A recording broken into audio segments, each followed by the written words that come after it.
For 3 decades, The Tonight Show starring Johnny Carson was the heartbeat of late-night television, a place where Hollywood legends, rising stars, and eccentric personalities came to entertain America. But what many viewers never realized was just how unpredictable things became when some guests walked onto the stage in a very different state of mind.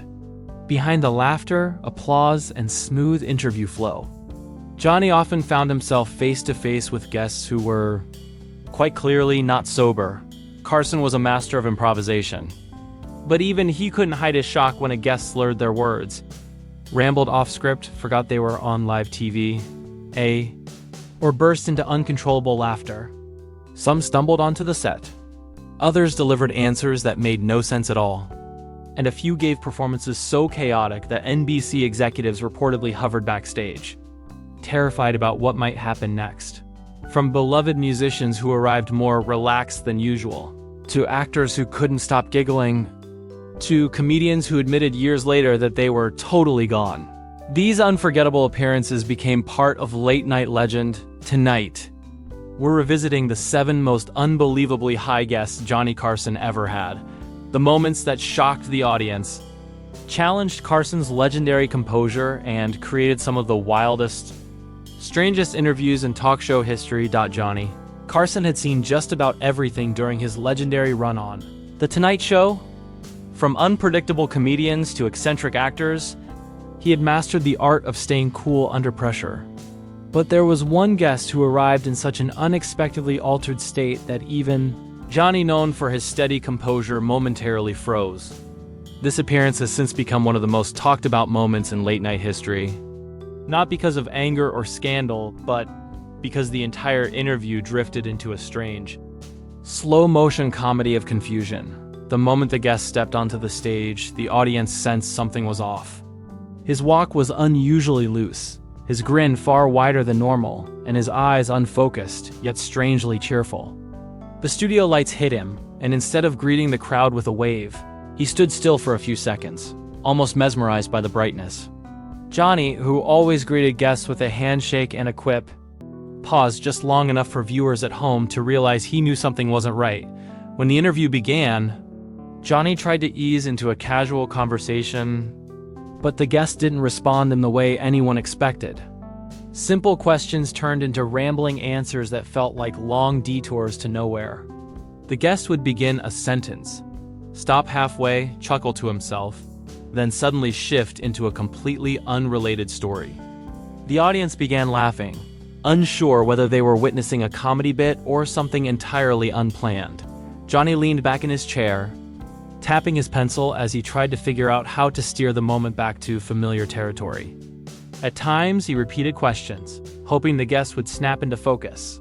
But instead, the responses became even more unpredictable. The guest spoke slowly, often stretching out words as though time had started moving differently for him. At one point, he answered a question with another question that had nothing to do with the topic. Johnny raised his eyebrows, glanced at the camera, and the audience erupted in laughter. Even more unforgettable was the moment the guest suddenly burst into giggles over something no one else could see or understand. He wiped his eyes, looked around the room, and announced that the studio plants behind the set looked friendlier today than usual. The audience roared. Johnny tried not to break, pressing his lips together to hide a smile that was growing harder to contain. Despite the confusion, the interview remained strangely warm. The guest wasn't rude or disruptive, he was simply in a dreamlike state that made the conversation drift like a balloon caught in a slow breeze. Johnny, always the professional, refused to let the moment collapse. Instead of cutting the segment short, he played along gently, asking light questions and allowing the audience to enjoy the bizarre but harmless spectacle. Backstage, the crew was reportedly frozen behind the curtains, unsure whether to cut to commercial or let the moment continue. But Johnny held firm. He understood the difference between harmful chaos and harmless confusion. This particular guest was far from aggressive. He was simply too relaxed, too detached from the reality of being on live television. The brilliance of Johnny Carson shown in how he managed the situation. He didn't mock the guest, didn't lose patience, and never allowed the moment to become uncomfortable for anyone involved. He guided the interview with a soft touch, inserting gentle jokes that kept the audience entertained while giving the guests plenty of room to speak no matter how meandering his answers became. By the end of the segment, the audience was in hysterics. Johnny was exhausted from trying to maintain order, and the guests smiling innocently seemed blissfully unaware of how iconic the moment had become. To this day, fans still cite this appearance as one of the funniest, strangest, and most unforgettable interviews in Carson's long career. If Johnny Carson's audience knew one thing, it was this: when he raised an eyebrow, something unbelievable was about to happen. And in the long history of The Tonight Show, nothing made that eyebrow rise higher than the nights when a guest walked on stage already far from sober. Carson was a master at keeping the show rolling, but even he couldn't predict what happened when his next round of high guests entered the studio completely unfiltered, unpredictable, and sometimes barely standing. One unforgettable example was Truman Capote, whose nervous energy and lifelong struggle with substances made every late-night appearance feel like a ticking time bomb. By the time he sat beside Carson, Capote often slurred his sentences, giggled uncontrollably, or drifted into stories that had absolutely no ending. Johnny tried gently guiding him back on track, but Capote wandered off into tangents like he was following fireflies in the dark. The audience laughed, unsure whether to enjoy the chaos or feel sorry for the legendary writer clearly losing control right in front of them. Carson later admitted it was one of the few times he felt genuinely uncomfortable during an interview. Then there was Oliver Reed, the famously wild British actor known more for his drinking exploits than for any film he'd ever starred in. Reed showed up to Carson's show so intoxicated that he could barely focus on the questions. At one point, he leaned so far back in his chair the audience gasped, thinking he might topple over entirely. Instead, he burst into a booming laugh that drowned out the entire studio. Carson, sensing disaster, ended the segment early, one of the rare instances where he had to rescue the show from heading completely off the rails. But perhaps the most bizarre moment came from Zsa Zsa Gabor, who wasn't drunk but was rumored to be writing the effects of a painkiller cocktail mixed with champagne.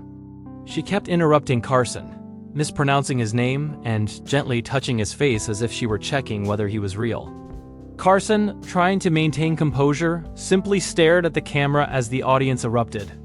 It was clear she had no idea what she was saying, yet somehow the chaos made for iconic television. Another unforgettable guest was Paul Lynde, whose sharp wit turned unpredictable whenever he appeared buzzed. He could barely sit still, bouncing his legs and tossing off jokes that sounded like they came from another galaxy. At one point, he laughed so hard at his own punchline that he snorted, then immediately blamed Carson for making him do it. The interaction was so absurd that even the band behind the scenes struggled to keep straight faces. And who could forget Burt Reynolds, who was known for showing up in a mischievous mood and occasionally smelling more like a bar than a backstage dressing room. Reynolds didn't just talk, he performed. He teased Carson, flirted with audience members, and once even took a playful swing of water at Johnny, pretending it was whiskey. Carson rolled his eyes, the audience howled, and the moment became late-night gold. The truth is, Carson never chased these chaotic guests.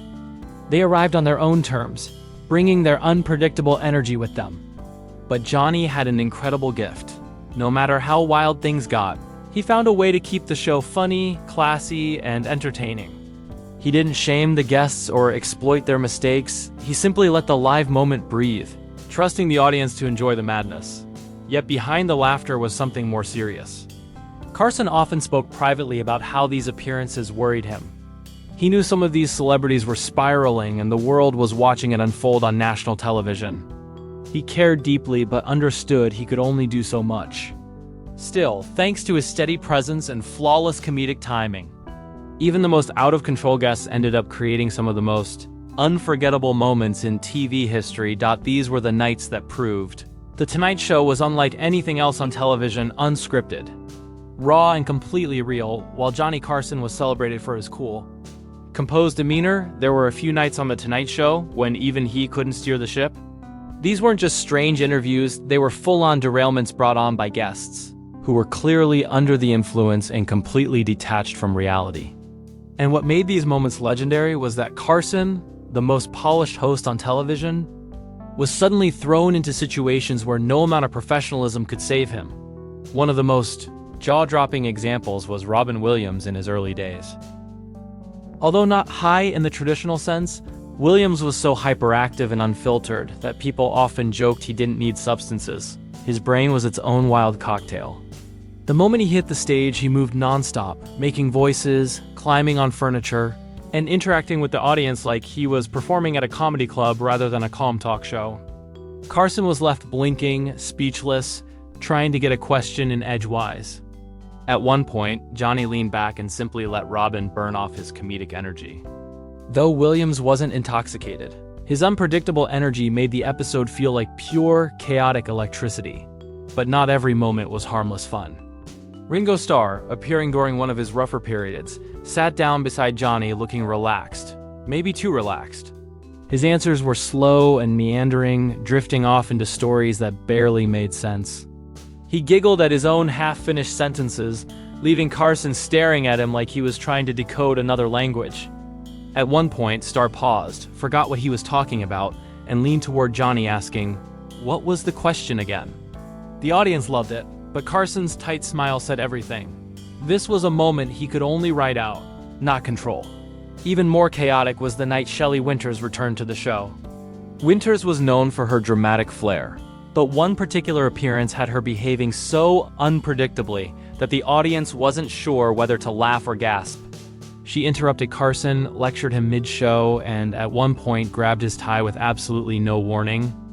Carson froze wide-eyed. The studio broke into nervous laughter as he gently pried her hand off. Later, he joked that hosting the show sometimes required combat training. That night made everyone understand exactly what he meant. In another unforgettable moment, Dean Martin, no stranger to appearing in less than sober condition, walked onto the stage with his trademark swagger. Whether he was actually intoxicated or just playing the character he was famous for, no one could ever tell. But this particular night, he exaggerated the act to the point Johnny couldn't keep a straight face. Martin flopped into the seat beside him, slurred a greeting, and leaned his head on Carson's shoulder like they were old drinking buddies closing down a bar. Carson looked helplessly toward the camera and whispered, "I think he started early." The audience erupted. No matter how many times Martin appeared, this was one of the most chaotic. Then there was David Carradine, whose interview left viewers scratching their heads. Carradine spoke in long, philosophical rambles, pausing mid-sentence as if he were hearing secret messages from the universe. His eyes seemed distant, his body relaxed in a way that suggested he was floating spiritually or maybe chemically somewhere far away. Carson tried grounding the conversation, but Carradine kept drifting into deeper, stranger thoughts. At one point, he began explaining the meaning of life using a bamboo stick he brought from backstage. Carson looked at the audience and said, "I'm not sure what's happening, folks, but let's just see where he goes." Despite all the unpredictability, what made these appearances iconic was Carson's remarkable ability to stay calm. He didn't embarrass the guests or cut them off harshly. Instead, he let the moment play out. Knowing viewers loved the unpredictability just as much as the polished comedy. These chaotic interviews became reminders that even the most legendary talk show hosts couldn't control everything. Sometimes he just had to sit back, smile, and let the madness unfold live on national television, long before viral clips existed. The Tonight Show, starring Johnny Carson, created moments that were replayed, retold, and reimagined for decades. And the wildest, most unpredictable nights, the ones where guests showed up high, dazed, or simply out of control, became late-night legend. They weren't just embarrassing interviews. They became windows into the chaotic world of fame, ego, and the pressure celebrities struggled under behind the glamour. And today, they stand as some of the most unforgettable moments in television history. One of the most talked about appearances came from Chevy Chase during his early fame. Chase walked onto the set loose, overly confident and visibly off balance. He kept interrupting Johnny, stumbling through jokes and laughing at things only he seemed to understand. At one point, he leaned over, placed his arm around Carson, and loudly whispered something that left Johnny staring at the audience as if asking for help. The band tried to cover the awkward silence, but the viewers could tell something was off. After the show, even Carson admitted he had no idea whether Chase was joking, exhausted, or simply not all there. And then there was Foster Brooks, the comedian famous for playing a drunk character so convincingly that many viewers genuinely believed he was intoxicated during his appearances. Even though his act was intentional, there were nights when the performance seemed too real: slurred words, mispronounced names, and unpredictable pauses. Carson struggled to keep a straight face, often breaking into laughter before Brooks could even finish a joke. Though Brooks wasn't actually high, his appearances are still counted among the wildest because they blurred the lines so well that millions watching at home were fooled. Another unforgettable moment involved Tony Curtis, who arrived for his interview visibly jittery, distracted, and restless. He moved constantly in his chair, fidgeting with props, interrupting Johnny, and drifting into rambling stories that left the audience confused. Carson, sensing Curtis wasn't fully grounded, asked slower, simpler questions, trying to help him stay on track. But Curtis drifted anyway, often into personal confessions no one expected to hear on a late-night comedy show. Viewers later called it one of the strangest interviews of the era. Then came Gary Busey, a man known for unpredictable interviews even on his best days. His appearance on Carson's show was pure, unfiltered chaos. Busey stormed onto the set like a lightning bolt, talking loudly, making strange gestures and shifting between joking and intense philosophical rambling. At one point, he started explaining the meaning of life through hand signals, leaving Johnny staring at him with a mixture of confusion and amusement. The audience laughed nonstop, but Carson's tight smile revealed he was simply holding on for the ride. It was the kind of interview that made viewers lean closer to the screen, not wanting to miss a second. Perhaps the most infamous high guest moment came from Robert Blake. He stumbled onto the stage, visibly out of sorts, his words slurred, his stories meandering, and his mood swinging wildly. The silence in the studio was thick as Blake drifted into darker subjects, leaving Carson visibly uneasy. Johnny did everything he could, redirecting questions, lightening the mood, using humor, but nothing could fully contain the unpredictability Blake brought that night. For many fans, it remains the most uncomfortable appearance ever broadcast during Carson's era. Despite the chaos, these moments added something irreplaceable to the legacy of The Tonight Show. They showed that even with the lights, cameras, and polished production, live television was still deeply human. People watched because they never knew what might happen next. And Johnny, with all his grace and quick wit, made even the strangest nights feel like a shared adventure. These unpredictable guests didn't derail Carson's career. They strengthened it. They proved he could handle anything: slurred words, wandering stories, collapses into laughter, and surreal behavior no scriptwriter could ever invent. Each moment became part of the folklore that made Carson the gold standard for late-night hosts. In the end, the high guests weren't just chaotic, they were reminders that the biggest stars were still flawed, real, and vulnerable. And thanks to Johnny Carson's steady presence, these wild interviews became some of the most legendary moments television has ever produced.